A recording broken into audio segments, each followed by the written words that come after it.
Is the white kitchen dead? Overrated? Overused? That's the topic of today's video.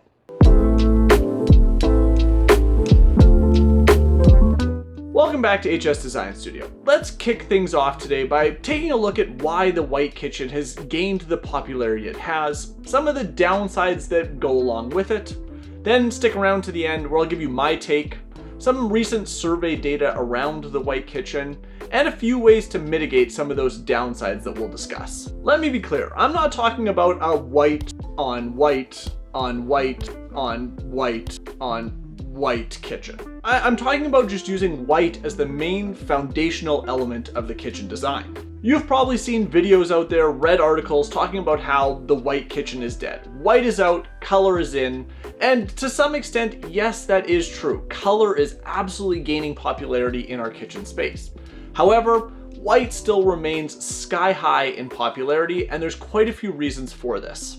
A white kitchen is widely considered timeless and classic. It's a design style or a foundational element that's remained popular for decades, and it still is that way in 2023. This timeless and classic look can work with a variety of design styles, providing a neutral base to layer in those secondary kitchen elements like hardware, lighting, and faucets. White is a reflective color that can make a space feel brighter, more open, and airy. This is especially true if you're trying to renovate a smaller space or a currently dark space and you're looking for ways to create a more spacious feel and a more inviting atmosphere. White is extremely versatile, and as a neutral, it can work with a wide variety of design styles, everything from minimalist or modern all the way to traditional and cozy. It can also serve as a blank canvas, allowing you to add pops of color throughout your decor or accessories. These are those secondary elements again. And the more kitchens I design and the more clients I work with, the more it really hits home how important these secondary features are in collectively unifying an overall aesthetic.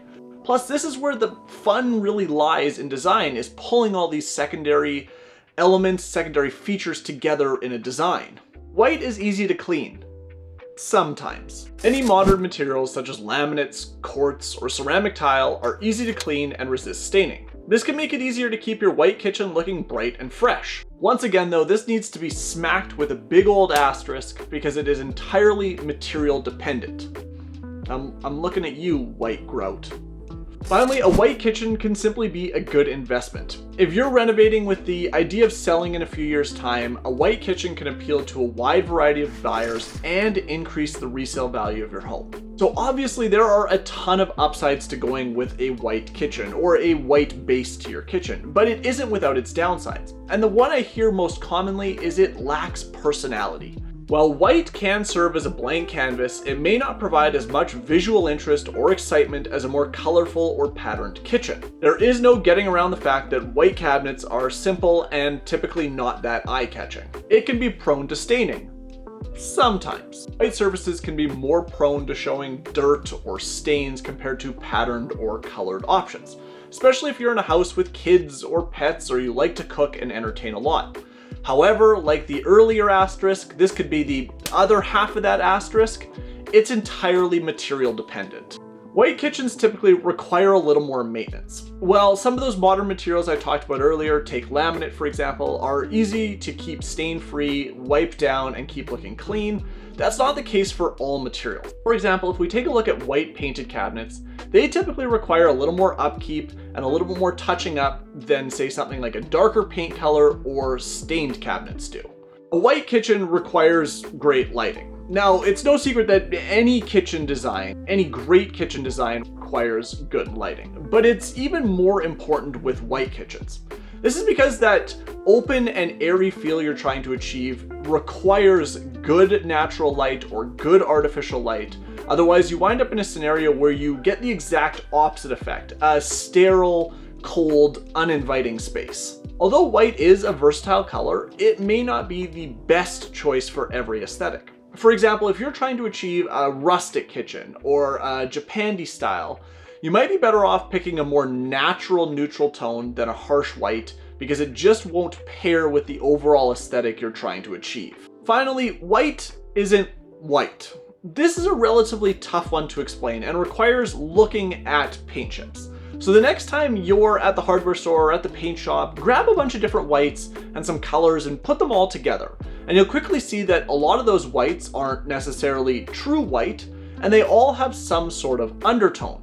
That undertone can drive a lot of the design and needs to be found ahead of time so you're not left with a surprise after the fact. Ultimately, whether a white kitchen is right for you depends entirely on your personal preferences, the needs of your home, and the goal of the renovation. Interestingly enough, according to a survey by Houzz, about 42% of millennials prefer a white kitchen, and that number is actually on the rise.